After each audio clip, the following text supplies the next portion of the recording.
what's your emergency? Welcome back to That Weewoo Show, a podcast where we watch and discuss episodes of the ABC show 911. I'm Ellen. I'm Alice. And I'm Bex.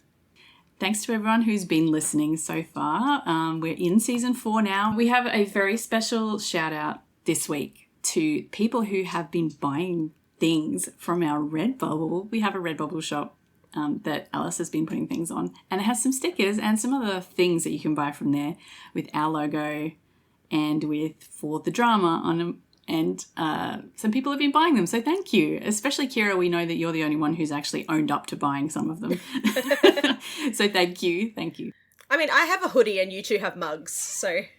Yes, there's lots of things there that have our bits and pieces on it. So if you'd like some, we'll put a link to the Redbubble shop in the notes. The only problem with the hoodie is that I wore it out to dinner the other night because it was cold.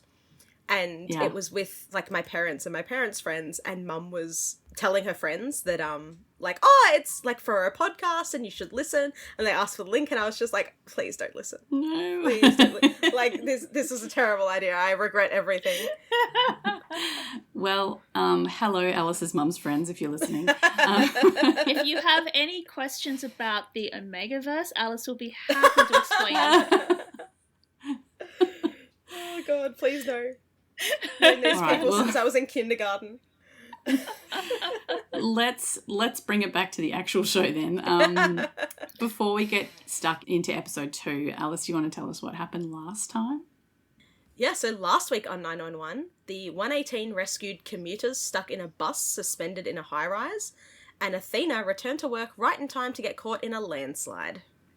In this episode, we are going to discuss the second episode of season 4, which is kind of the part 2 of last week's episode, because it is the continuation. Last week we had the Hollywood Reservoir Dam break, which caused the bus to go through the building and also caused the landslide. Well, actually, no, the microquakes caused the dam to break, and the microquakes also caused the landslide, but it's all connected. So the summary for the episode, which first aired in January 25th, 2021, says, in the aftermath of the dam break, massive mudslides wreak havoc throughout Los Angeles. Even the summary says that they're connected. As Athena fights to save herself and an agoraphobic woman after her house collapses, Bobby, Hen and Eddie rush to save hikers endangered by the falling of the Hollywood sign. Meanwhile, Buck and Chimney must rescue a group of pregnant women trapped in a submerged house. Out of context, that sounds so strange. Which in one? context, it's so strange. The pregnant women trapped in a submerged house? Yeah. Makes it sound like it's submerged underwater. Yeah. Yeah. Rather than that it just got completely covered over by mud. But trigger warnings for this episode include claustrophobia, specifically the threat of being buried alive, childbirth in the field, flashbacks to assault, depictions of grief, references to kidnapping, a natural disaster, the microquakes causing the mudslide and the landslide, causing multiple fatalities, man sinking in quicksand/mud, mental illness, including, or specifically, agoraphobia and depression, and pregnant women and babies at threat. I think the pregnant women and babies at threat are meant to be combined, not just that pregnant women is a trigger, although that could also be a trigger in and of itself for some people. Yeah, I'm triggered by pregnant women. Pregnant women are triggered by themselves a lot of the time, I think. When my brother was younger, like when he was doing his internship, he worked with someone who was pregnant for the first time in his life. And he was so terrified that he's like, oh, like, what if I make her mad on a day that the baby's, like, growing ears or something? And I'm like, I don't think that's how it works. Like, I don't think stressing her one day is going to break the baby. Oh, that's so cute, Lord. though.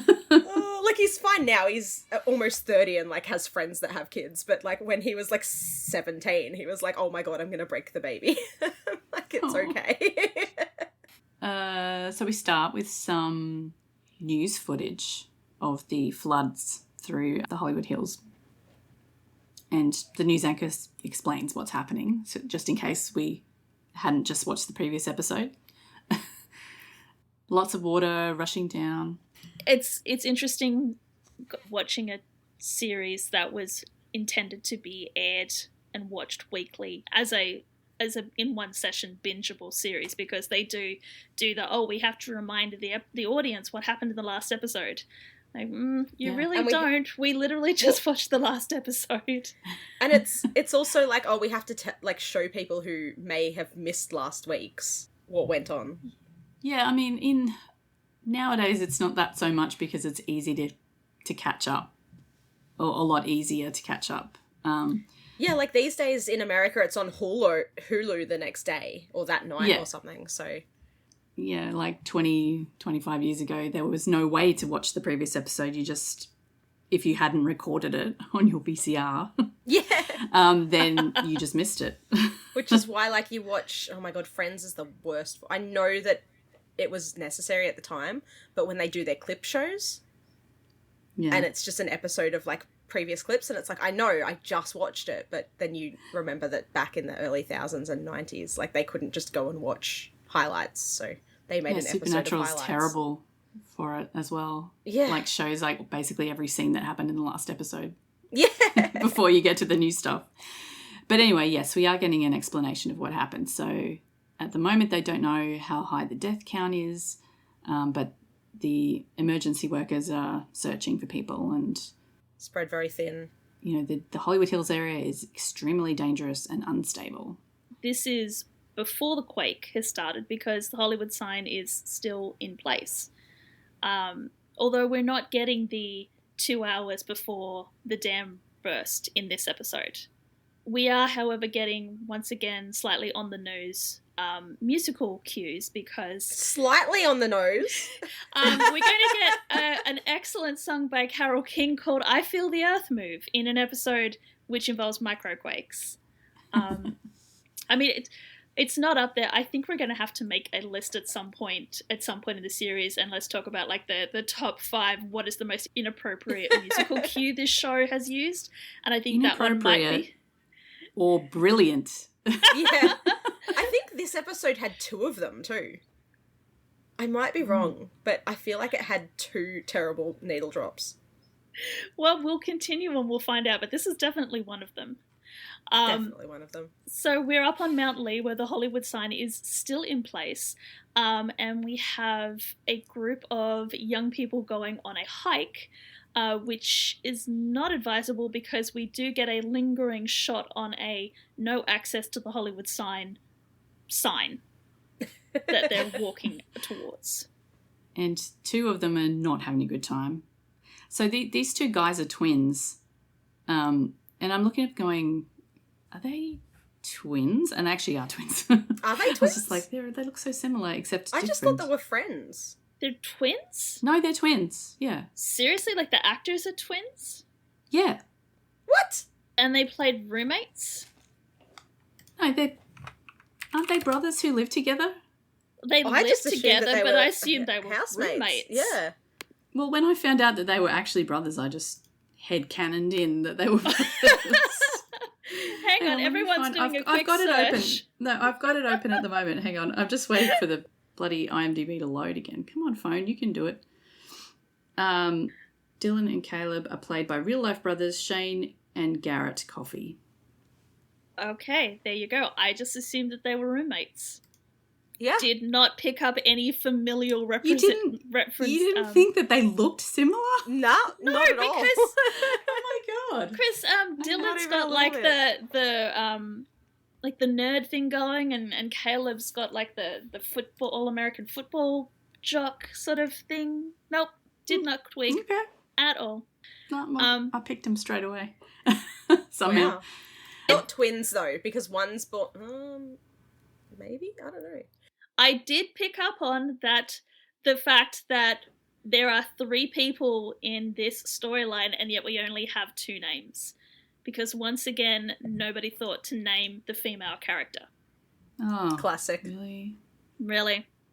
And it pissed me off because they managed to drop in Caleb's name and they managed to drop in Dylan's name, they could very easily have dropped in the girlfriend's name.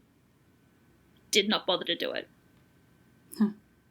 So unfortunately for our listeners, she is just going to be girlfriend because according to my rule that, I imposed myself, I can't name a character unless they get named somehow in the episode.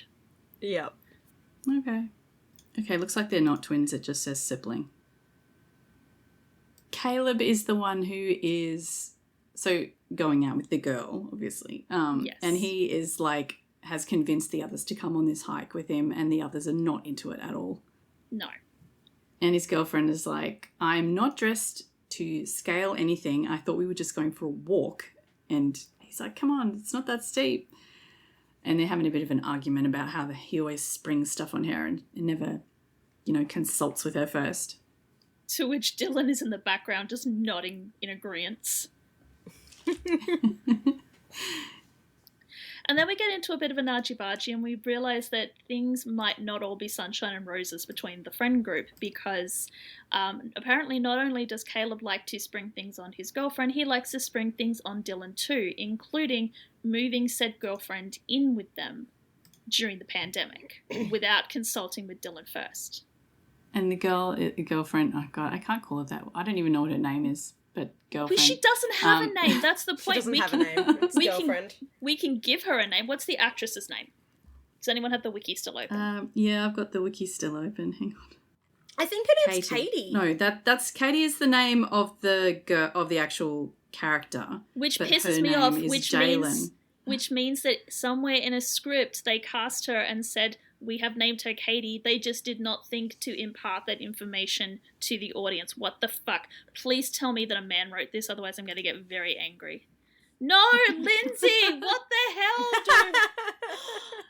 Oh, no. I was totally going to be on board with, misogyny if this was a man, typical male writer forgetting to name the female characters. But Lindsay! Alright, well, I guess we can... I guess you guys can call her Katie. Apparently that was her name, even though Lindsay forgot to put it in the fucking script for someone to say the name. Oh. Well, Katie is hurt by this. She thought that Dylan liked having her around. That she called them, she said, no, you said we were the quarantine, which is so cute. Yeah. While they've been arguing, they've finally made it up to the Hollywood sign. And Dylan notices that there are a lot of helicopters flying around. And we get a shot. There is a LAPD helicopter and several... They're either fire or search and rescue. I'm not entirely sure. But there are a lot of helicopters concentrated in this region, which Caleb just brushes off and says, it's LA, there's always helicopters. I mean, yes, but probably not this many around a dam, but Not this many in this specific area. So they decide that they're going to take their selfies to prove that they were up at Hollywood sign. And just as they do, the ground starts rumbling underneath them. What's that? They feel the earth move? They feel the earth move under their feet. Yeah. Oh my God. It's not the sky tumbling down. No, we've had that episode already. It's the H. Yes, the H and the O's start tumbling down, and they hightail it out of there. It was very interesting the way that they shot, the way that the letters were falling down. God, I don't even want to put a year reference on this, but do you remember when Hollywood went through this phase of all movies were made in 3D? Yeah. Yeah. The way that they filmed the H coming down reminded me of horror movies that were shot in 3D. Yeah, the way it was coming right at the camera. It was designed that we're meant to be sitting there with the 3D projector or something, so it was going to come out of the screen towards us. Okay, I don't want to make you feel old, but that was around 2009. Yeah. I was going to say early 2000s. Yeah. It's very specifically Final Destination 4 or something. That's literally what I googled, was Final Destination 3D. I was like, oh, what's the name of that movie I I saw that was really, Final Destination. Yeah, it's the one where the racetrack and like the cars are flinging off the track into the stadium. Yeah. And the other one, and where the girl gets like suction cupped, or the guy gets suction cupped to the bottom of the pool. Oh, and then it like explodes out towards the screen. Yeah. Okay. Well, the first movie I went to see in 3D was How to Train Your Dragon, and it was amazing, and I loved it, and it's my favourite. So much more G-rated, and Bex and I are just like, remember when we had blood sprayed on our face during?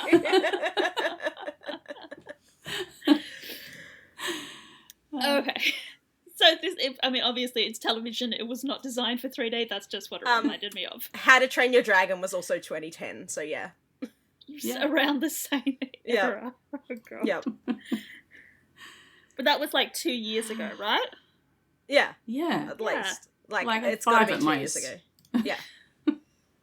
Unfortunately, 2020 was 5 years ago.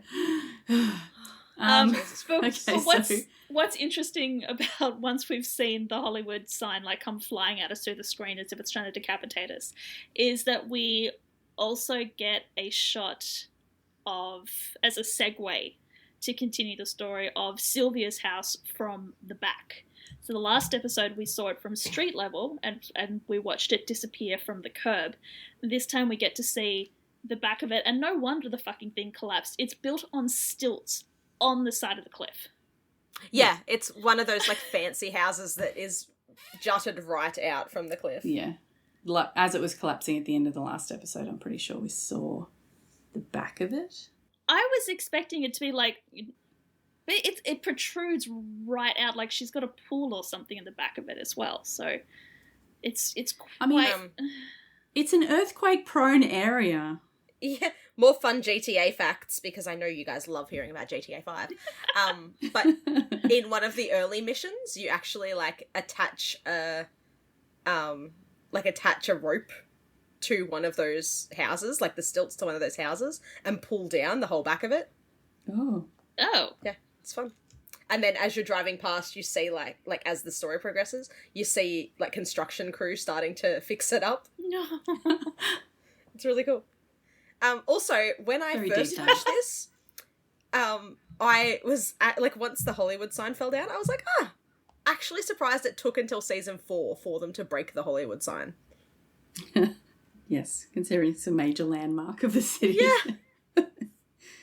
Probably took them that long to get permission to do it. So yeah, we're in the Hollywood Hills, and there's a wide shot of Sylvia's house down the hill, and we go inside, and Athena is okay. She's coughing, but she manages to pull herself up. Sylvia's also okay. Like, Athena asks if she's alright, and she says no, but as Athena says, me either, but we're alive. Yeah, she's not hurt yet. She looks okay at the moment. Yeah. Poor Sylvia. And Sylvia's like, this is why I don't leave the house. Bad things happen. And Athena's like, this bad thing happened while you were in the house. Like, yeah, that argument no longer holds any weight. Yeah, this is funny because Athena asks her if she has a cell phone, and Sylvia says she doesn't, and Athena says that she left her phone in her car and she lost her radio in the fall, but she finds it again a bit later because she radios. Yeah, she does find it. Yeah. She finds it while she's climbing back up later. Does that mean that Sylvia works from home? We established that. Does that mean that she's exclusively used a landline? She doesn't have a smartphone at all? I guess so. Yeah. A smartphone and a desktop computer. Oh my God. Well, she hasn't been outside for 7 years. But you don't use a smartphone to, talk. It's like games and stuff like that. She's got a computer for that. It's like looking up IMDb. What else do you do with it? Yeah. So they are incommunicado with the outside world. There is, they can see sunlight coming through a hole in the side of the house, which is now their roof, I guess. And Athena says that there are going to be plenty copters in the sky. They just have to climb out and signal for help. Yeah, easy, right? So they start climbing. Yes. We find the 118 at a mobile command center. It's not just the 118 there, though. There's a bunch of different houses there, and someone, we don't know what their name is, but there's a lady who is the commander type thing, right? Coordinator. Yeah, once again, according to the Wikipedia, she has a name, but it's never used in conversation, and I never got a good enough look at either her turnout or if she has a badge on somewhere, so I don't know what her name is. I've just been calling her the battalion leader, because that's what she is. I don't know why she's specifically a battalion leader, but that's what it says on a helmet, so that's what we're going with. Sure, why not? Yeah. And she's briefing Bobby and Hen, and the only reason I know it's Bobby and Hen is that Bobby's got Captain on his helmet, and Hen's the only black person on the 118, so... Right. Because, yeah, they've got face masks on. Face masks and helmets, all you can see is their eyes. They've got the nice face mask with, like, the branding, the LEFD branding on them, yeah. So she tells Bobby about... they've only got 2 casualties so far, but they're going to find more. But the LAPD was evacuating people when the hill came down. So they're a bit concerned about what happened with Athena because... Actually, do they know that Athena's out there at this stage? Okay, maybe that's later. I think they must do. At some point there was a scene between Bobby and May where May was expressing her concern that she had not heard from Athena. And I think... I'm pretty sure it was last week. Last week, May was like, oh, like, Mum's out there doing things. And Bobby's like, yeah, she's working, leave her alone. So they do know Bobby doesn't know that Athena's trapped. No, but they do know that she's out on the streets. And so the look between Hen and Bobby is like, oh, Athena is out here somewhere. But the battalion leader obviously has not been caught up on the gossip that, like, the captain of the 118 and police sergeants, they're, like, married. So she doesn't realise that she's, like, slightly put a foot in it. Yeah. But yeah, so Bobby does ask if any officers have checked in with Mobile Command, and the battalion leader says not that they've seen. So Bobby is, like, keeping Athena in the back of his mind, but he has to work. So she tells them that the Hollywood sign is falling down. There were some hikers in the area. And Jim says, guess they should have brought a vowel because all the letters are falling down. And Hen just looks at him. But they, like, Bobby tells Hen and Eddie to come with him to the sign, and Jim and Buck have to stay there and search for survivors. And Hen tells him that that's punishment for his bad jokes. And he's like, no, they're dad jokes. No, it's just bad. To remind us that he's going to be a dad. Yeah, so he's just like, I'm getting in the habit early. I know I'm going to be a terrible father. And it's just like, oh, Jim, you're not.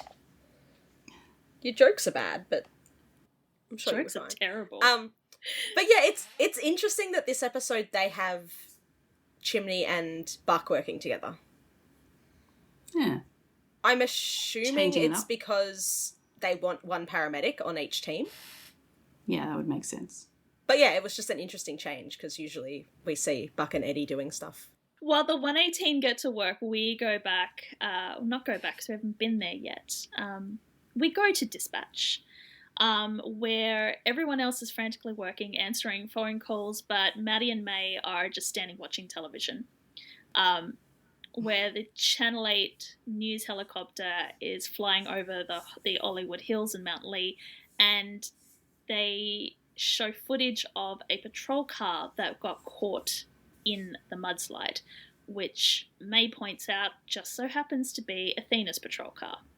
And when Maddie questions her, like, are you sure? And I'm like, Maddie, it says 727 on top of the car. You have called Athena over the radio enough times. Surely you remember her call sign. May says, well, I may have, like, hacked into the system to find, like, her location.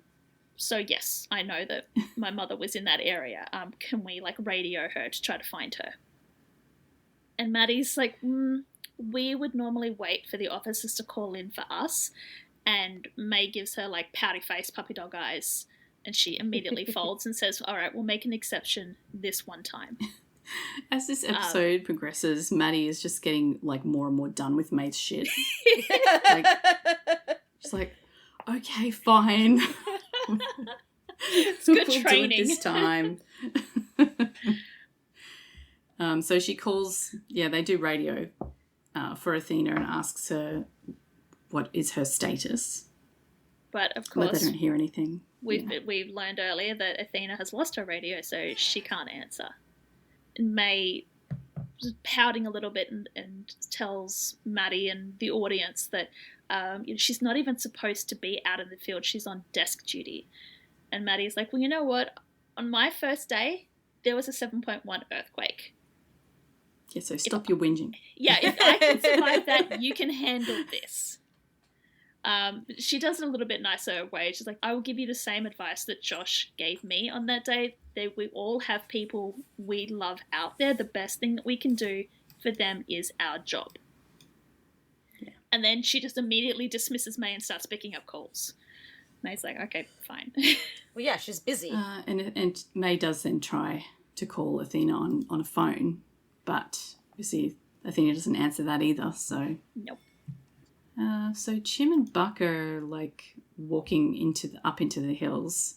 It's all muddy underfoot. It seems like a risky kind of thing to do, walking up a mudslide, but they've got to try and find people who are buried in their houses. Yeah. So they're calling for people. They find someone, but they didn't make it. So they mark the location and keep moving. Then Chimney hears something. He hears the sound of a baby crying. But it's like a weird echoey kind of sound of a baby crying. And they end up finding not a baby, but a baby monitor. Which I don't know how the hell the baby monitor ended up where it ends up. Yeah, how did it end outside? up out of the house? Like it's not even flung out the window somehow. Plus, it's not even like next to the house, because then they have to go searching for the house that it's connected to. So it's not like it got flung out the window. It got flung out the window and taken like halfway down the mountain or something. And then ended up on top of the debris. Yes. But that becomes the question. Like, yeah, there's the baby monitor. So where's the baby? Where's the baby? Yeah. So, yeah, for the drama, there's a magical baby monitor, but they don't know where the baby is. With incredible range. Like, it's the still... most top-of-the-line baby monitor ever. It's still picking up, like, the transmitter. But that's it. We get, like, so there's the baby monitor, where's the baby, and then boom, commercial. Like, my phone doesn't even work if I'm in, like, a parking garage, but sure, the baby monitor works under mud. It's fine. I mean, I don't think mud is quite as dense as concrete. Well, the top of the house they find is actually sticking out of the mud, isn't it? Like, the roof is sticking out, so it's not under mud. But the transmitter's, like, still down. Anyway, for the drama, like, this entire episode it doesn't matter. So, so we go back to the Hollywood Hills. Where, like, tour guide Bobby is talking about the history of the Hollywood Hills. Because... Oh my god, literally, this is like... It's like Buck info dumping, but it's Bobby, and it's just like, oh, you are his dad. Because God bless him, when Bobby first arrived in LA, he did all the touristy things. Because he wanted to know more about the area, so he took a tour of the Hollywood Hills, and he found it very informative. Yeah, so apparently this isn't the first time the Hollywood sign has fallen. Legend has it, back in the day, a groundskeeper got drunk and crashed his car into it and knocked down the H. I don't know how you crash your car into it. Isn't it on the side of Yes. Like a steep hill? Maybe the car there is went like a dirt track around it, so yeah. I don't know. I guess he was doing the dirt track. If I'd cared enough, I would have looked that up. To like fact check Bobby, but I didn't, so we'll just go with it. We'll just believe him. We believe Bobby. For the drama, we believe him. In Bobby, we believe. Honestly, my knowledge of the Hollywood sign comes again from GTA. And yeah, there's like a track to it, and have then you my ever driven your car is into that it? there's yes. There's it doesn't fall. I'm very disappointed. My favorite thing is that there's like a big sign on the letters that are like no hiking in this area because you're not actually allowed to go up to the Hollywood sign. And then there's always hikers because they didn't actually code out the ability, or maybe there just are always hikers up there. Yeah, maybe. Despite the signs. Despite the signs. But yeah, I've climbed the I'm trying to remember what it's actually called in... Actually, GTA. maybe in Bobby Nash we cannot trust, because Wikipedia has a lot of information about what has happened to the sign since it was erected in the 20s, and none of them include being knocked over by a groundskeeper in a car. Oh! So I think Bobby was had. Wow.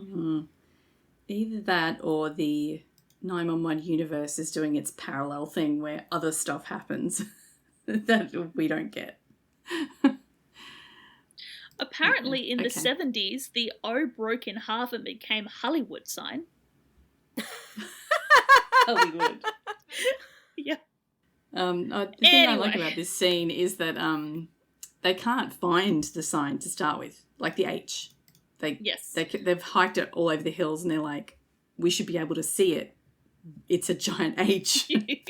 And then they eventually stumble on it, and the hikers are there. And then when Bobby calls for like reinforcements and they're like, is there any landmarks in the area? And he's like, oh yeah. I'm Funnily like, Bobby, enough. you couldn't find this H a moment ago. Like, I assume it'll be more visible from the air, yes, but I'm going to say. Oh, wow. So the Hollywood sign was originally erected in 1923 as a temporary advertisement for a local real estate development. wow. And it originally said Hollywoodland. Oh, And then in 1949, they removed the land. right. Then it was replaced, like the letters were all replaced with steel in 1978. Well, thank you, Random Facts Buck. Well, no, not thank you, Random Facts Buck, because it was Random Facts Bobby, and it was Random incorrect Facts Bobby. Facts. Yeah, Bobby's useless. Apparently. Sorry, Bobby. Poor Bobby. He's But trying. yes, they finally find the H, and Caleb and his girlfriend are on the ladder attached to the back of the H, and poor Dylan is waist deep in mud. Hang on, the letter H was destroyed in early 1944, but they blamed winds. Yeah. All right, it doesn't matter. No, I'm really invested in this Hollywood sign now. We're believing Bobby, okay? Bobby calls for a supply drop of plywood so they can get Dylan out of the mud. And they can get the other two down off. Yeah. So we go back to the Chaos Twins. Chim they're trying to work out how they're going to find this baby. And he's like, it's got to be nearby, right? And Buck's like, why can't, it'd be good if we could like ping it, like find my phone type thing. And Chim doesn't think that's a thing. Pretty sure But it Yeah, is, Buck says actually. that it should be. It should be. Buck says it should be, and Chim's like, well, maybe you'll invent it for when I misplace my kid. You know what's going to happen. I lose my phone at least 3 times a week. And it's just like... But what? that's not going to work if it's the transmitter, because unless you're like strapping the transmitter to the kid, you just To the find child? the transmitter Yeah. and not Well, the child, In unless this you situation, unless you're going to like put like an NFC tag like under your child's skin or something so that you can, you know, ping your baby. God. Don't give people ideas. But Like, attach an air tag to it. yes, I was thinking more permanently, but that's just me. But thankfully, they don't have to do anything like that, because as Chimney goes to call for backup, they realize that the radio frequency interferes with the frequency that the baby monitor is working on, and they get feedback.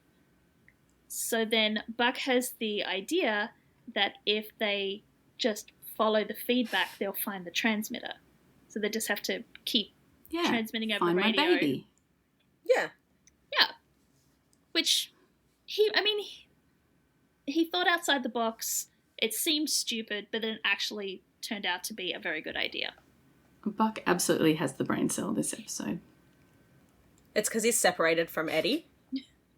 Like, the Eddie- further he gets from Eddie, the more his brain cell becomes normal. He's got the brain cell and he's got the judgment this episode.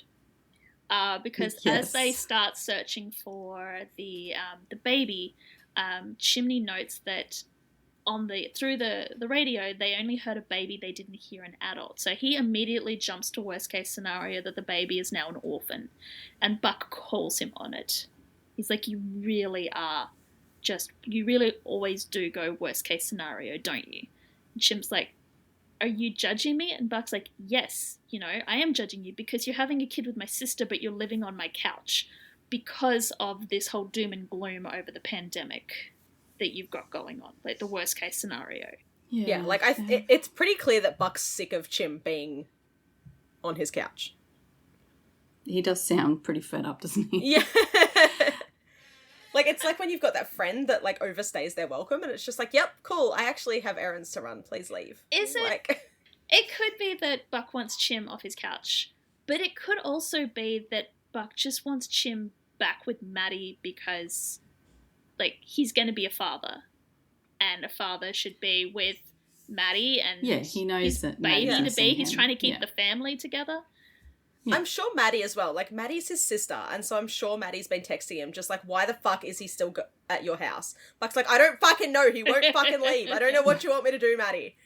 So Buck's probably had it from all sides. Like, he just wants Chim to go back to his pregnant wife, girlfriend, and deal with it. We know that Buck has this really big thing about families. So as far from his perspective, it looks like there's a family that Chim is sort of very, very deliberately keeping apart. He's like, no, that I'm not having that. That is not on. You're making a family, go be with your fucking family. Yeah. Yeah. But Chim's, like, convinced that he'll be a crappy dad over video conferencing. No, it's so if sad. the world never goes back to normal.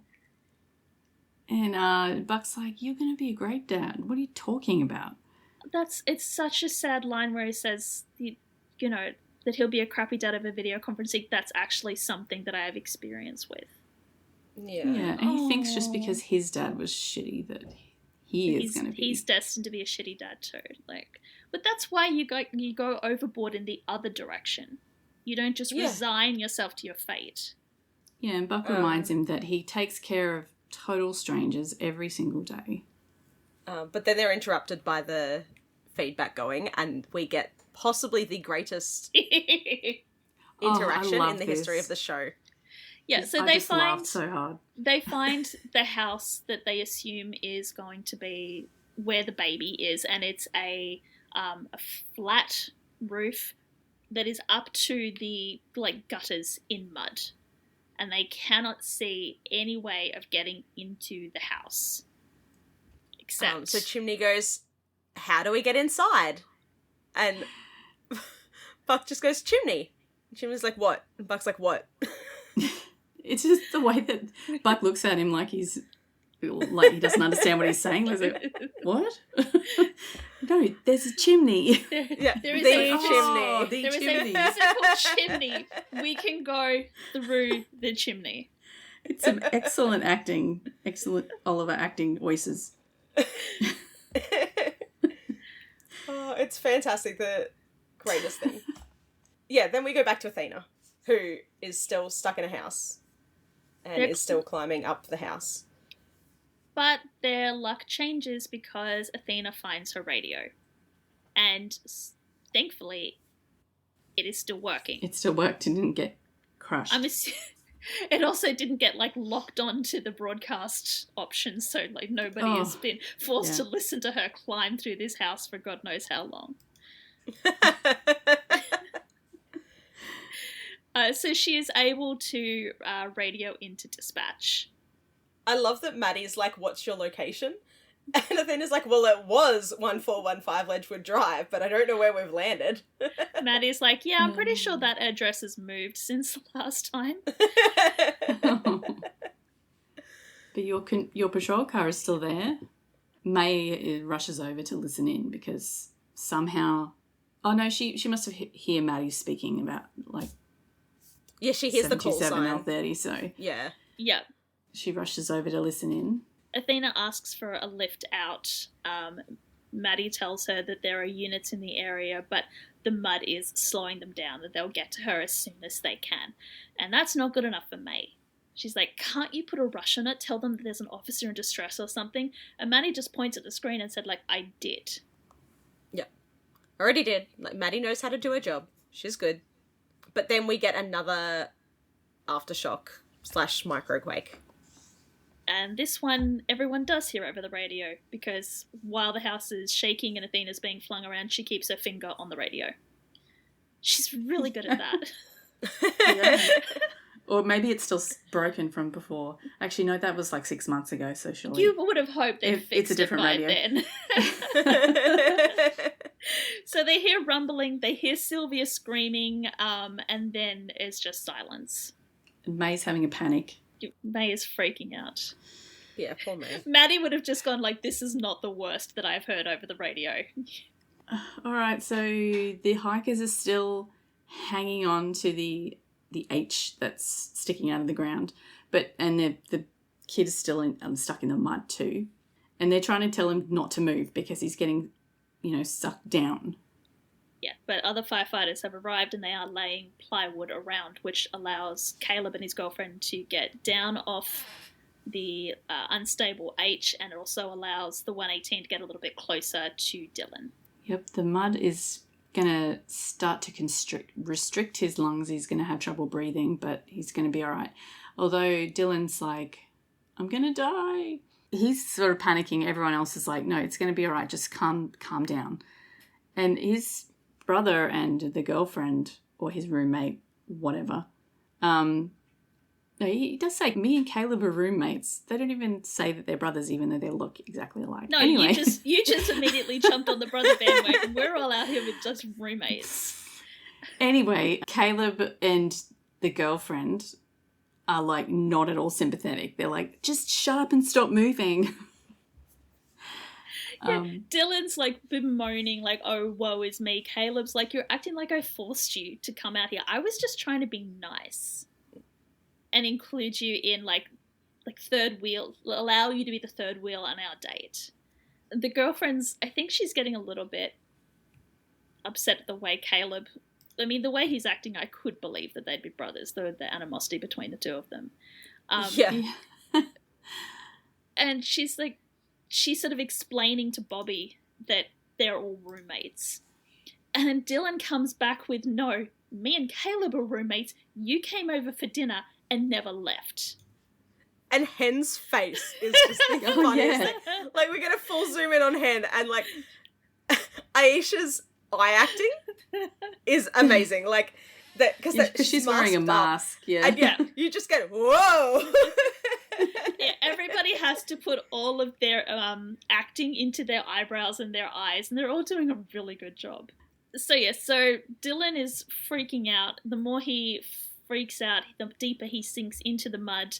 But they can't just yank him out because, as Hen said, they'll literally rip him in half because his bottom half will continue to be stuck in the mud and the top half will come out. And despite what I said earlier about this trying to be like a 3D horror movie, I don't think that that's what 911 is going for at this stage. So they need something to go into the mud to support him so they can pull him out. Nothing on the trucks, nothing of their tools are going to suffice, so they start cannibalizing the H of the Hollywood sign. Yeah, they just start cutting it up, and it's like, oh, I feel like that should be like some sort of sacred thing, even though I know it's not. But it's already broken. And it's already broken, but it just feels wrong. Make a new one. Yeah. And as you've just discovered, it's only, 40 years old? So it's already been replaced once. It just feels wrong. So the kid's rapidly sinking into the mud, but they still have time to go and grab the tools, then start hacking into the sign, and then cut half of the sign apart so they can get something back to him without him sinking any further. I'm assuming that the saw was in the pack that they brought with them. They would have just had their backpacks that had all of their just-in-case tools, so... well, I hope no one went running back down the hillside to get them. Or up the hillside. I don't know what direction they've come from. Were they up or down? Doesn't matter. But I don't know. Because that's not the drama we need to be focusing on. We need to be focusing on the love triangle, because Dylan decides that now is the perfect time while the mud is constricting his chest, he can't get the mud off his chest, so he's going to get other things off his chest, including that he is in love with his roommate / brother's girlfriend. And her reaction is just, I love you too, bud. Go quarantine. She like, doesn't. No, I'm in love with you. I'm in love with you. And it's like, let's know. Hen's just loving this. She's like, oh, the plot thickens. The girlfriend is very confused because she's like, but you've been a total jerk to me. And I'm thinking, oh, it's very much Love Actually. Like that whole subplot with like the best friend. Anyway. Yeah.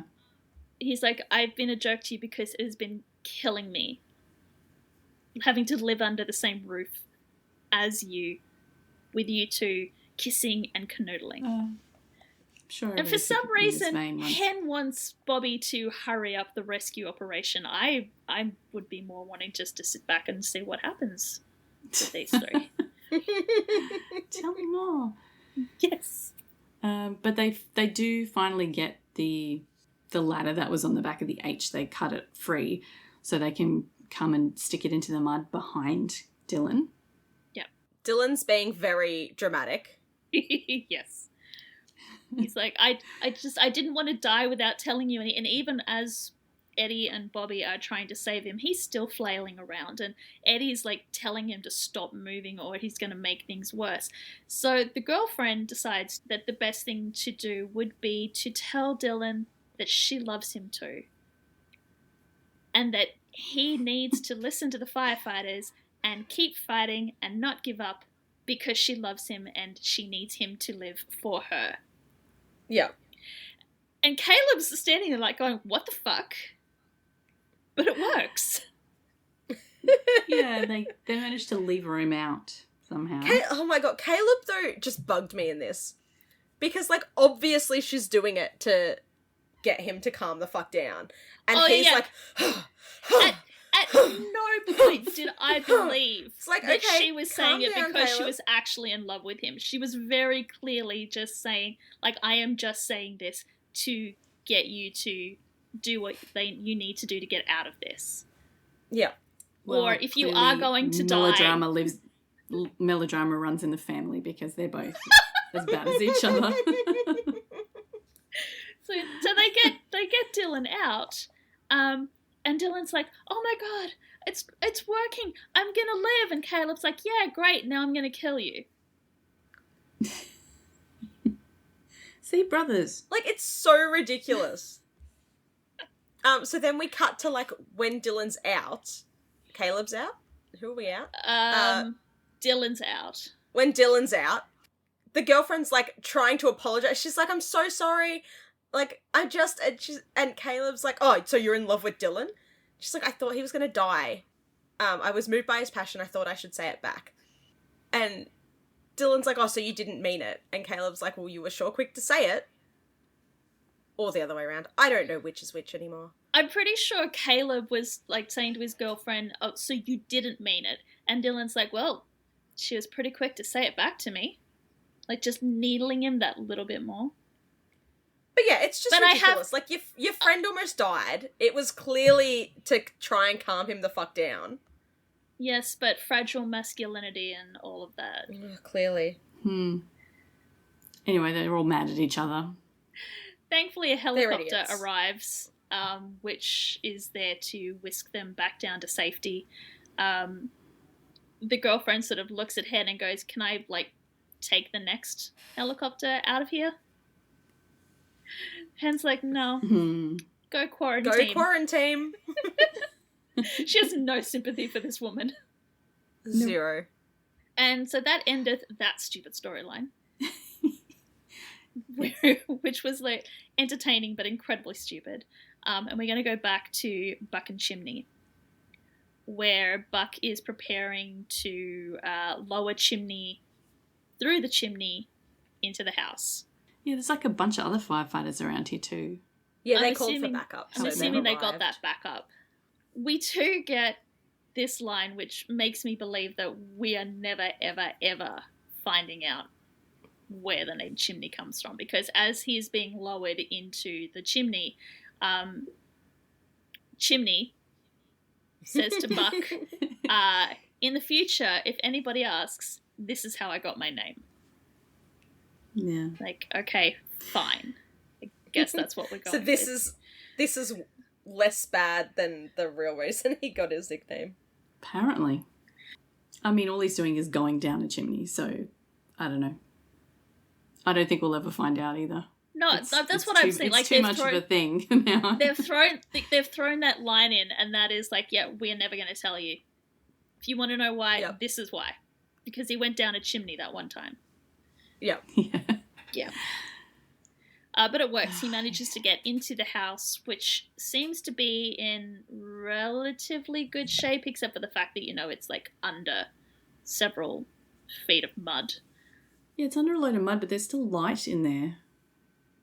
There's also a skylight, and it's like you couldn't have gone in through the skylight. But he can see the skylight from underneath. I don't think they could see it from on top.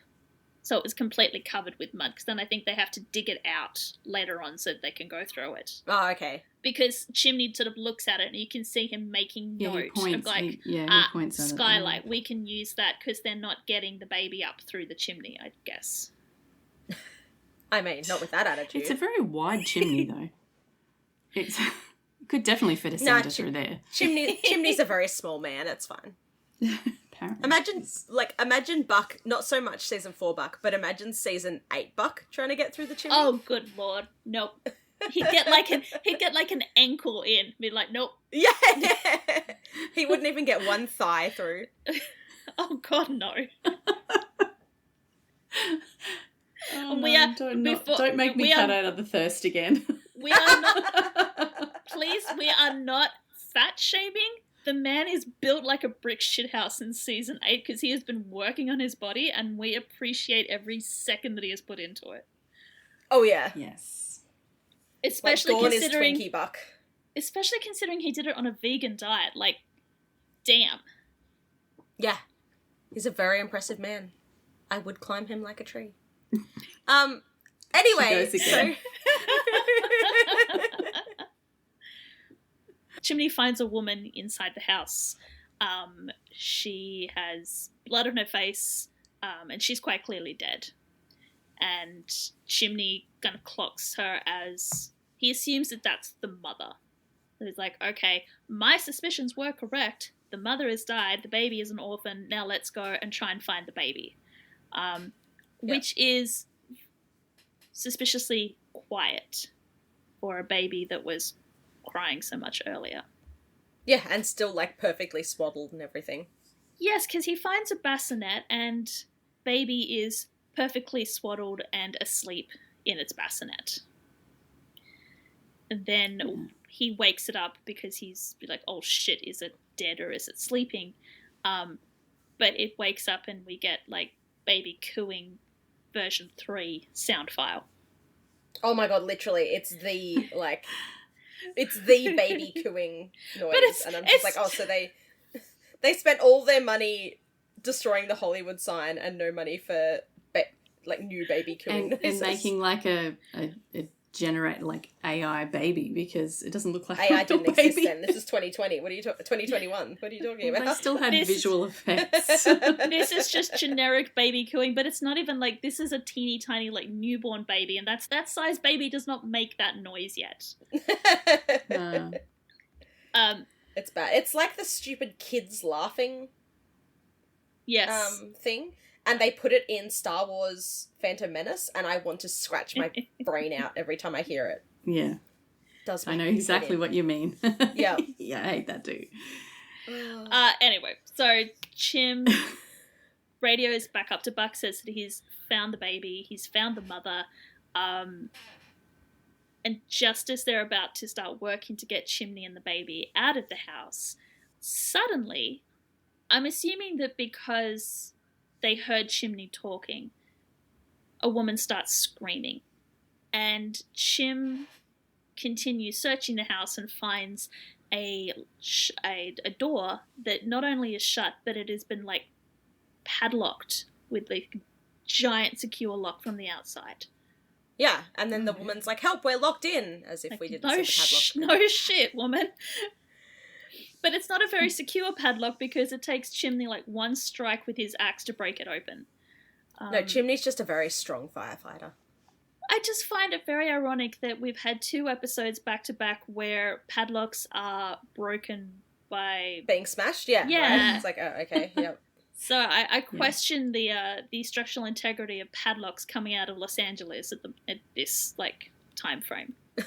Yes. But he smashes open the padlock. He gets the door open and discovers a young woman in a nightgown who is immediately frantically asking him about the baby.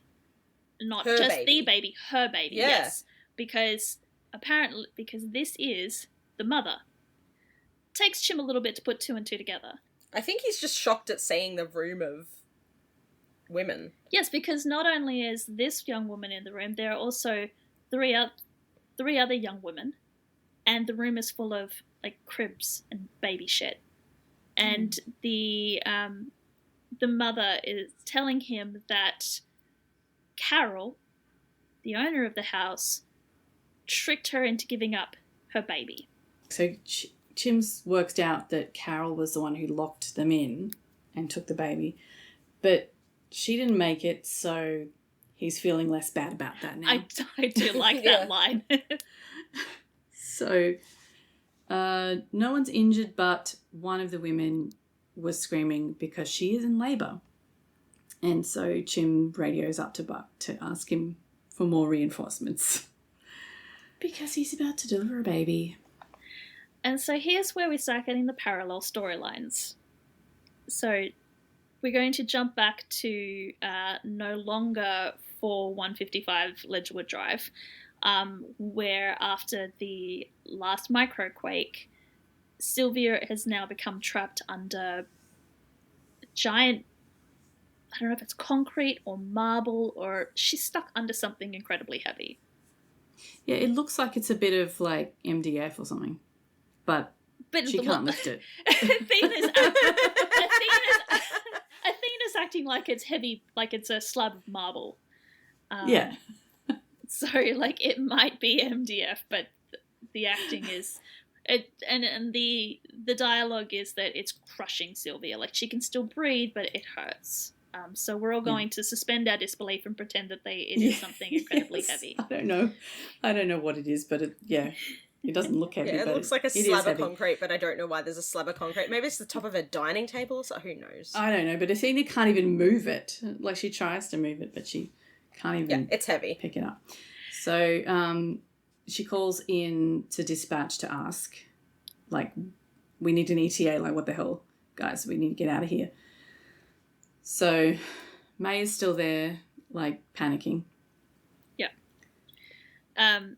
Athena tries to hurry Maddie up. She's like, you need to get units here quicker. The structure is shifted. We've slid further down. We might not have much time. And Sylvia contributes to the conversation by telling Athena to go and save herself. At which point, May dives for the transmitter button and tells Athena to listen to the victim and get out of there before they both die. And always Athena pissed. Oh, Athena's pissed, Maddie's pissed. Like, it's... They're all done now. Athena gets that special mum voice where it's like you'd almost prefer her to be yelling at you, but she's gone very low and she's gone very quiet and she's gone, dispatch. I appreciate your concern, but I have a job to do and I am doing it. If you want to help, get the rescue down here now. And Maddie's just like, yep. May's in trouble. We're getting rescues on the way, Sergeant. She like goes super formal. Disconnects the call and kicks May off the floor. She's done. Yep. Go take a break. And May's like, I have to go take a break? You're pulling me from the floor? I'm like, yep. Ma'am, after what you just pulled? Yep. She's lucky she lets you come back on later, that she didn't immediately go to Sue and say that it is not appropriate for you to be working the calls when your mother is possibly going to be on the other line. So then we're back at the baby house. While they're trying to get organised, night has fallen. Yes. So now it's dark. Bobby has worked out that from what the women were saying, there was an illegal adoption ring. They got coerced to give up the babies. But he's telling the, what did you call her? Battalion leader? Battalion leader, yeah. He's briefing the battalion leader about what's going on in the baby house. Apparently there were 4 women down there. One of them is in active labour. They are clearing the roof now for extraction. And the battalion leader's like, great, while your guys are doing that, I need to talk to you about something else because I've been updated on a situation that involves you, apparently. Oh, yeah. So while she talks to Bobby, the rest of the 118 are working on the house, and they have, Buck says, they've dug the skylight out. So they are going to lower him into the house. He's going to get the women, put them in the harness, send them back up. Eddie and Hen will assist from up top. So he smashes the skylight open, heads down. He takes the medic's bag that Hen has given him to Chim, where Chim is with the woman who is in active labour. Her name is Amber. She gets a name, thankfully. Oh, good. Yes. And he's going to deliver her baby while Buck gets everybody else out of the house. Amber is freaking out because she doesn't want to have the kid down here alone. They have a little heart-to-heart while she's like screaming in agony, basically. Because, Chim asks about the father and Amber says that he doesn't know, he wasn't a good guy, and she didn't have anybody. So there's lots of people who've been abandoned in this episode, aren't there? Lots of people who are alone, would you say? Alone? Together? Alone, but together with other people, apparently. But Chim kind of connects with her, and this is the whole point for this particular storyline, is that Amber is kind of kicking herself for believing that trusting Carol was her best option, and Chim's telling her that she was just scared and that people don't always make the best decisions when they're operating out of fear. And I hope you are looking in a mirror when you say that, Chim, because... Yeah, he must have had a little light bulb moment here because... Yes. Yeah. So while Chimney, and here's where it's like talking about the parallel storylines, while Chimney is working with Amber to help Amber give birth, Athena is working with Sylvia to get Sylvia out of where she has been trapped. Almost like she is trying to give Sylvia her rebirth moment. So Athena is trying to find something that she can use as a lever to like wedge under the incredibly dense piece of MDF and lift it off Sylvia so she can get out. Yes, we're in this together and neither one of us is dying. Not here, not today. Sylvia's like, okay, if you say so. I will give Lindsay props. She can't name a female character, apparently, but even though the episode is called Alone Together, and the theme of, especially with Amber and Chim and with Athena and Sylvia, it's about all of these people who are alone coming together. Nobody actually says the words alone together. Yeah, no one actually says it. Yeah, that's true. In the same sentence. So there's a theme. It's a very strong theme, but it's not like name dropped. Just going back to the girlfriend that didn't have a name quickly.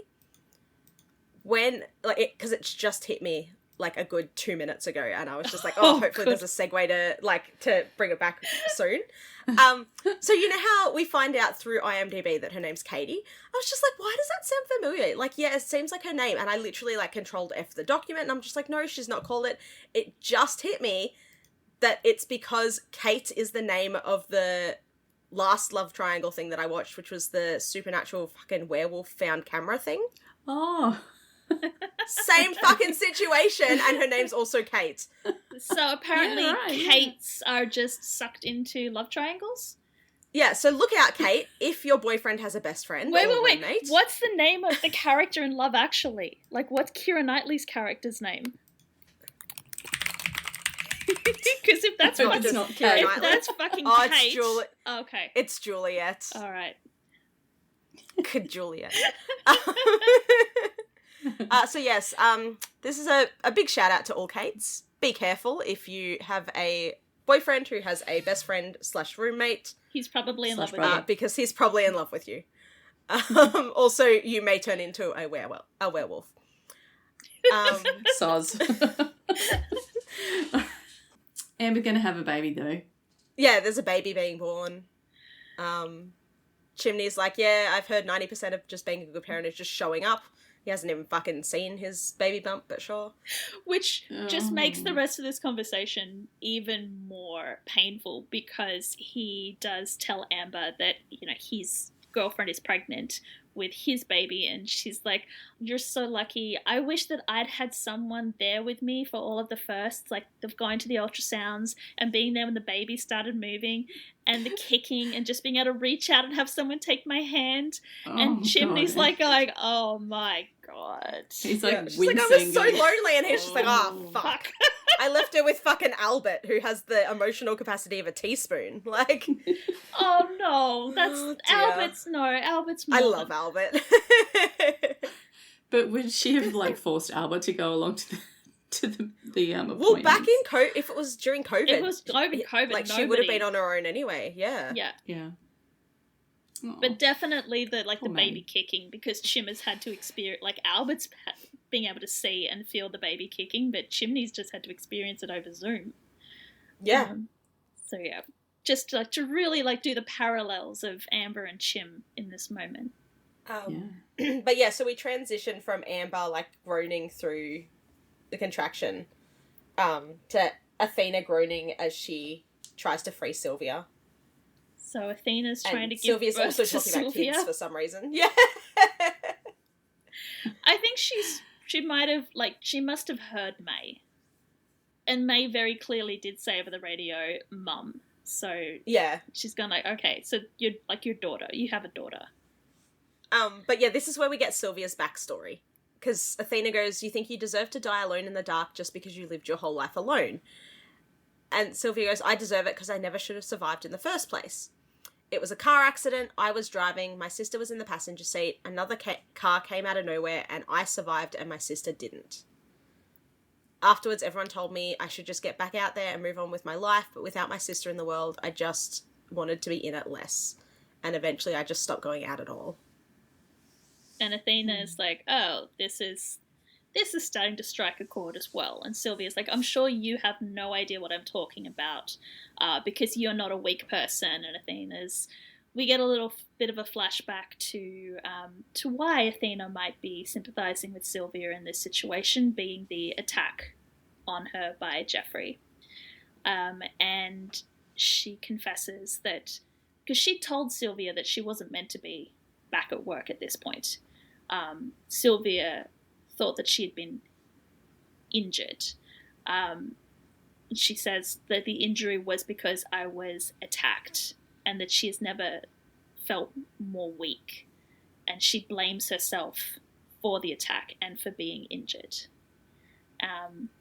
She feels guilty the same way that Sylvia feels guilty. And she must have been getting some kind of therapy, because she tells Sylvia, like, she can't internalize this message, but she can give it to Sylvia, that the guilt, the blame doesn't help. It only serves to isolate you. And that Sylvia needs to push through the fear and the pain and come out on the other side, just like Amber needs to push and breathe so that her baby can come out on the other side. And you think I'm making this up, but no, because we go from that line where Athena is telling her to push through the pain to Chimney telling Amber to breathe through the pain. Yeah. Like, it's not at all subtle. It cracks me up in TV shows when they've got, like, someone in active labour and then a paramedic's like, cool, I'll help. And because all they do is stand, like, they can't do anything. Women deliver their own babies. All you're there for is to cut and clamp the cord. So he's just having a deep and meaningful with this poor woman while she's having a baby. But, like, not only that, but he's having this deep and meaningful while staring at her vagina. Yeah, well, Yeah, staring yeah, at her. that's Like, Jesus Christ. Like, oh my God. Poor thing. But yes, like, women have been giving birth for, like, millions of years. Just leave her alone. Stop guilt tripping. Like, stop trauma dumping on her. He can't leave her alone because she can't do it by herself. And Chim is here. Like, He's I right know here. that it has to be Chim for the storyline because, you know, as Amber's going through it, it's helping Chim to resolve his issues. But Buck's been the one that's done the field deliveries before. He would be much better off down in this scenario. And he's the one that loves babies. So, like, you know how he said that the skylight was dug out? Yeah. He dug that out with his bare hands. He's like, what? Pregnant ladies? Okay, let me at the babies. Let me at the babies. But Bobby wasn't there to hold him back this time, so he just dug on right on through. But while Amber is saying that she can't do this, Chim tells her that she doesn't have to do it by herself. She's not alone. They are in this together.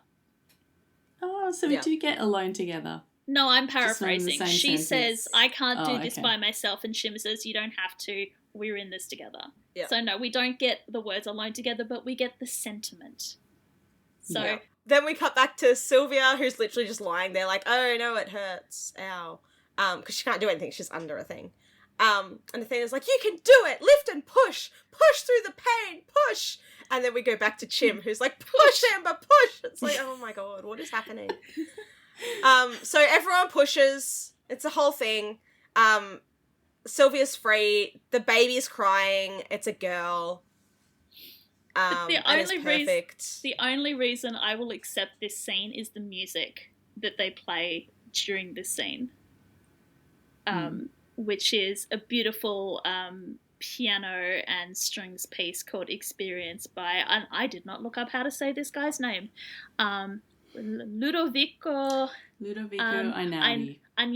There we go. We'll go with that. It's gorgeous. Thanks, our classical music. It was trending. Correspondent. It was trending on TikTok for a while. I'm sure that if you haven't watched the episode yet, you'll get to this part and you go like, oh yeah, I remember that piece of music. It's beautiful. It's like heart stirring, and it very much fits the emotions of all of these people giving birth and rebirth and being alone together and coming through to the other side. Mm-hmm. And Jim asks her how she's feeling, and Amber says, like, I'm ready to get the hell out of here. Sounding very perky for someone who just had a baby. Yeah. But yeah. Who was ready to give up 2 seconds ago. Yeah. So she's ready to get out of there, and Sylvia is also ready to get out of her situation with Athena. Yeah, well, it's not over yet because they have to climb out of the house still have first. to climb. Yeah. Yeah, it's not over. We're like not quite halfway through the episode. We're 2/3 through the episode. There's still more. There's still a lot. So while all this is happening, May is sulking in the conference room. And I don't understand why she's in the conference room and not, like, sulking in the break room. Because she was grounded. But she's not allowed to even speak to the other dispatchers. Because Go stare at the wall. But the conference room is, like, we remember the setup of, like, dispatch. The conference room is at the end of, like, the row of stations, and it's all glassed walls. So everyone can see her sitting in there, and she can see everyone looking at her through the glass walls. I mean, ma'am, go hide. What is it with this show and the glass walls? I don't know. Apparently all office spaces have glass walls and change rooms, in America. Yeah. I'm sure it's just easier for shooting because you can just shoot through them, but yeah. So Maddie goes into... Maddie gives her a pep talk. Which she doesn't deserve. Ouch. No. Well, she just says, like, May apologises and she says she was just trying to save her mum. That's not an apology. Maddie says you only made the situation worse, which is like, ow, jeez, Maddie. But yeah, it's true. When they're someone else's lifeline when they're on the call, and we don't get to panic no matter who is on the other end of the line. And so May promises her that it won't happen again. And so Maddie lets her come back out there. Because apparently it's still very busy. Yeah. Well, yeah, it would be, so. Bodies on the floor. Let's go. So we cut back to the baby house where Amber has been successfully lifted to the surface. Hen and Eddie are walking her to a gurney so they can get her into an ambulance, take her to hospital, make sure she and baby are okay.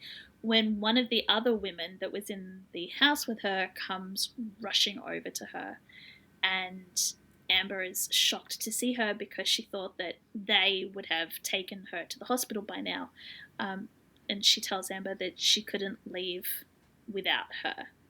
So it looks like Amber doesn't have family, doesn't have a boyfriend, but she's got a friend. So she's not going to be alone. Oh, that's good. They can have a little traumatized mothers group. Yeah, I reckon. That's going to be an interesting mothers group. How did you guys meet? Like I said, mothers group, at least in Australia, mothers groups are just a bunch of mothers that have babies all around the same time. The hospital just puts you together. Whereas this the mother's hospital, the council, or these mothers are going to be like, oh, so how did you meet? Oh, like we were all like kidnapped and our babies trafficked from us. And then we got rescued from a mudslide together. Like good times. So while somebody else takes care of Amber, the 118 rally around Chim.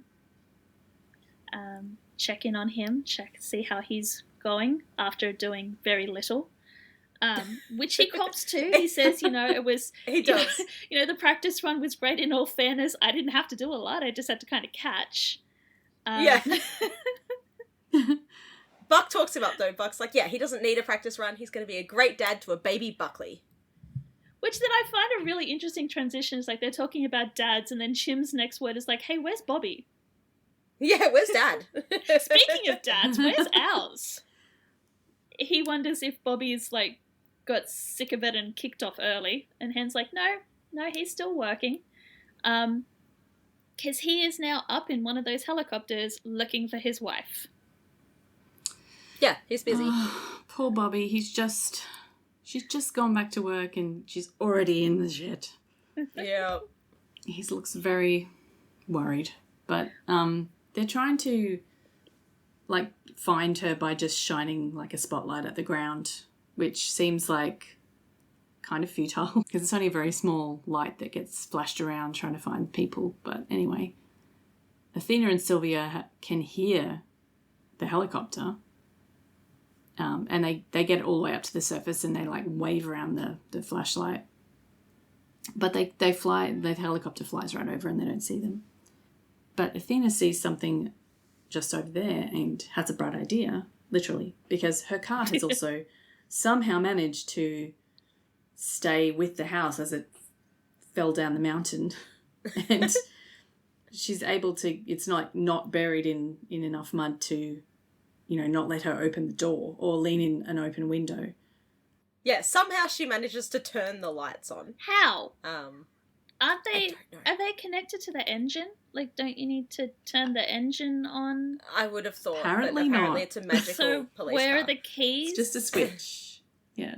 Magic. She left them in the car. Yeah. She probably had them in her pocket, I guess. Where is this electricity coming from? But also, how did she... Like, it was buried under... Anyway. For the drama... It's very She... dramatic. It's a very effective method of getting your husband's attention, is turning on your lights and standing on top of your police car. Yeah. And she just looks so relieved. It's a beautiful shot, actually, of her standing there with her arms up, like looking super relieved. Is that when the spotlight hits her and she's like bathed in a heavenly glow? Yes. Yeah.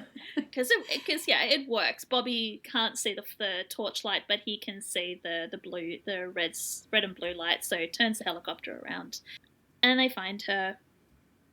The first time I watched this, I was like she's in the helicopter and on the radio to dispatch, and I'm like, did they just leave Sylvia like behind? Because I didn't notice. Bobby doesn't care about when I Sylvia. watched it, Athena immediately we don't need forgets Sylvia about anymore. Because as soon as the helicopter lands and Bobby gets out, Athena's just like, oh, I wasn't expecting to see you, Captain.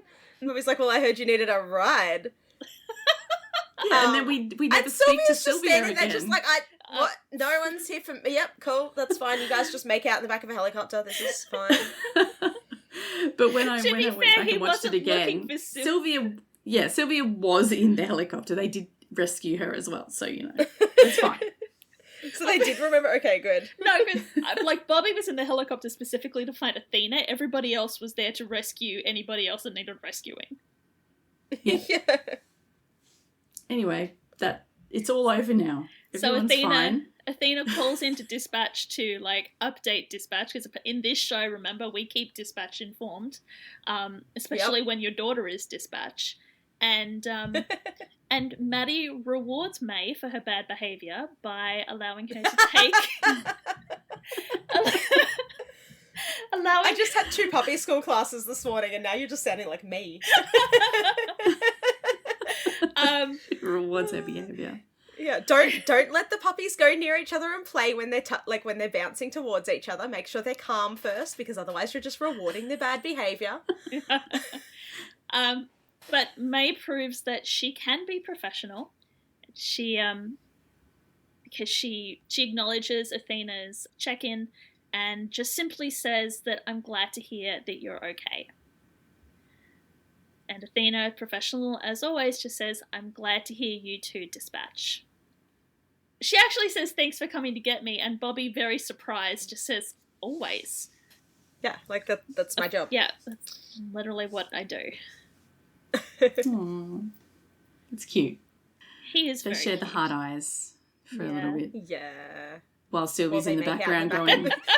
They're making out in the back of the helicopter and bumping into poor Sylvia, who's just like... She's like, I left my house for this bullshit? Like, seriously? Can somebody please take me back to my house? I'd prefer to be in there right now. Yeah, I don't care that it's muddy and vertical. I would like my house back. Oh, poor Sylvia. Poor Sylvia. Eventually, Athena gets home. Although, is this the same night? Is this another night? Everything's a bit timey-wimey here. We don't get the time updates. I think it must be the same day, because they're talking about what happened that day. So Michael, Bobby, and Harry are all there. But May is also there. And it looks like Bobby was there before Athena got there. Maybe Athena had to go do a debrief because she... I don't know. Anyway. Got slid down a mountain in the line of duty. I don't know. So Athena walks in. Maybe she went to make sure Sylvia got a hotel. Athena walks in and is surprised to see everybody in her backyard, including her ex-husband, who I don't know why that's a surprise, because, he's always... I suppose he's not always there now because it's COVID. He hasn't been. No, because of COVID, yeah. Probably hasn't seen him in a while. Finished now, apparently, so... But he brought Harry Harry, so she gets to see her kid. And they wanted to celebrate her first day back at work, which Athena says is a lovely surprise. Michael kind of counters and says, well, it turns out you were the one with the surprise, so much for desk duty. And Athena's like, I was on a desk and then the desk almost fell on me, so that kind of counts as desk I almost duty, had a desk fall on my head, which... So May goes into the kitchen to get the salads because whatever the menfolk are grilling is almost done. And Athena follows May into the kitchen. And okay, it is the same night, but how late are they eating?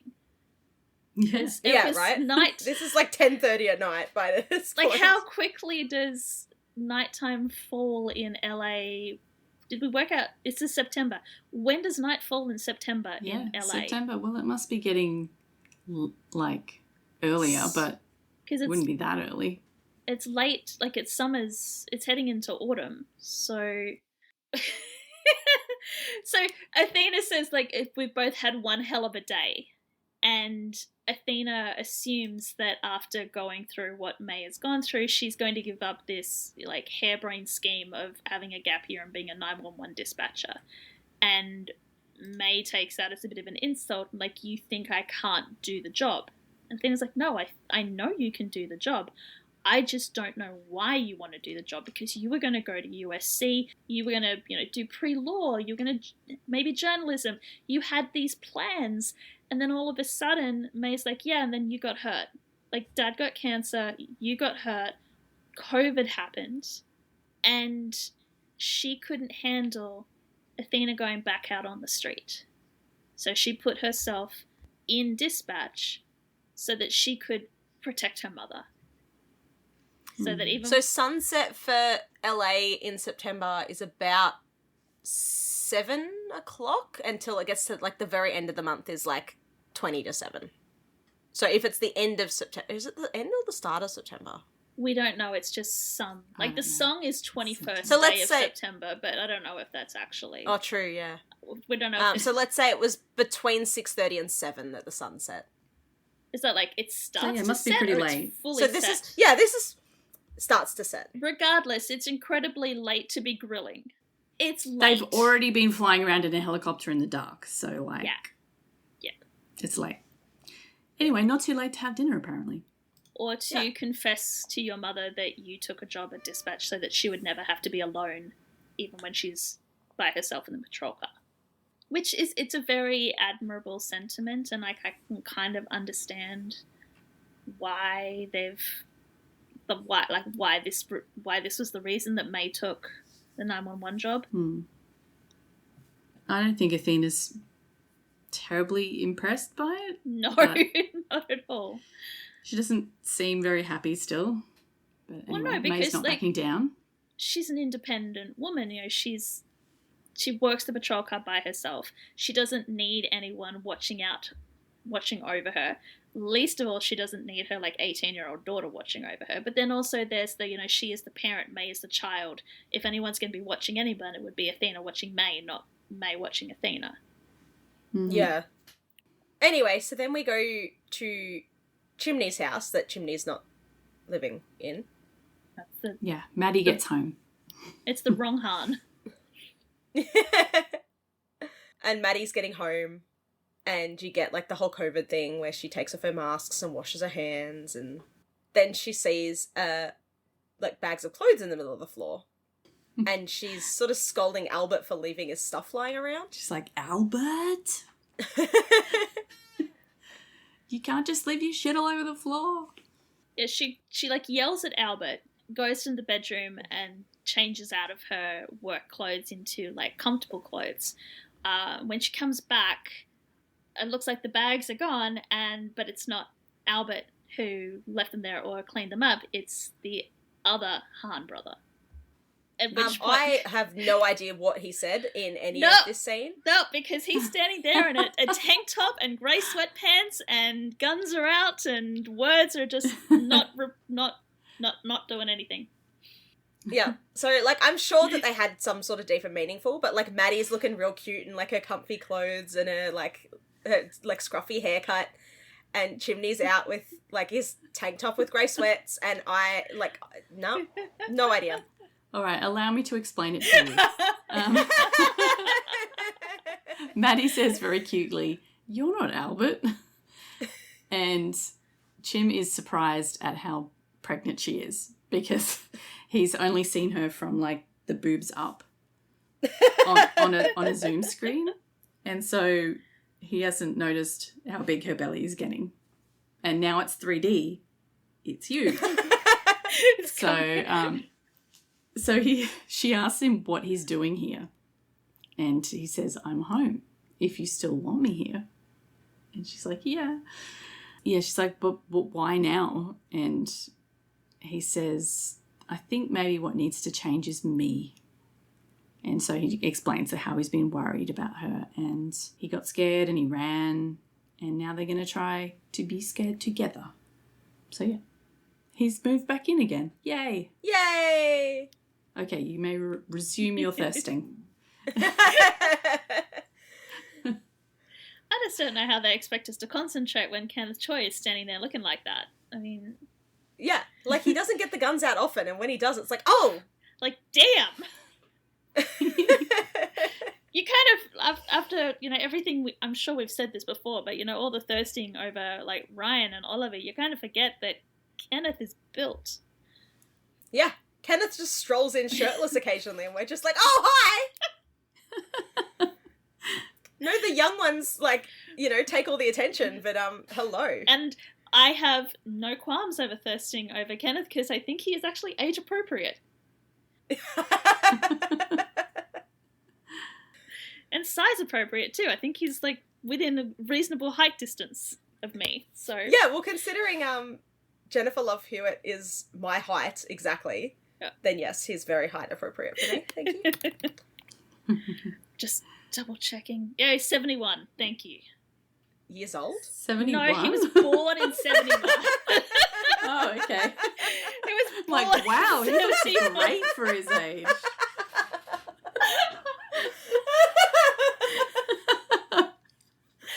Like, wow, go Kenneth. He's 53. Okay. Which I'm sad to say that is actually age appropriate. I mean, back then he was like, what, 40-something? 7? Yeah. Yeah, it was a while ago. Just, Yes. anyway, let's Kenny, when you listen to this, Oh, good big, lord. Yeah, if you're listening. big props. Huge props. We Buy a love you. sticker. Yeah. Big fan of your work, man. And your guns. And by work, we mean in the mean gym. like your arms Yes. and like chest and back at Bethena residence. Because we've still got some of this episode to get through. Oh, what are we doing? Michael is helping Athena clear up, and Athena pretty much kicks him out of her house and tells him to go home and take care of his man, and that she will. Yeah. She says that, David looks tired, so Michael should go home and take care of himself, and she'll keep Harry, like, so that she can, see her son in person, and so that the two men can have some alone time together. I don't think they're going to be getting much sleep though. No. It doesn't seem like that later.